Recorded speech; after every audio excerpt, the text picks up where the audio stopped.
السلام عليكم ورحمة الله تعالى وبركاته. أهلا بكم متابعينا الكرام في كل مكان في قناتكم قناة المصرية كار. النهاردة معانا دبابة موديل 90.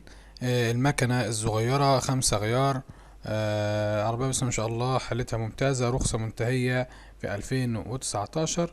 العربية فيها بطارية جديدة، عفشة ومكنة بس ما شاء الله ممتازين جدا، حالة محترمة، مفيش مصروف نهائي. عربية على قد الإيد، وفي نفس الوقت شغاله معاك وتستحمل وتشيل وتروح وتيجي. عربية بسم الله ما شاء الله حالة ممتازة.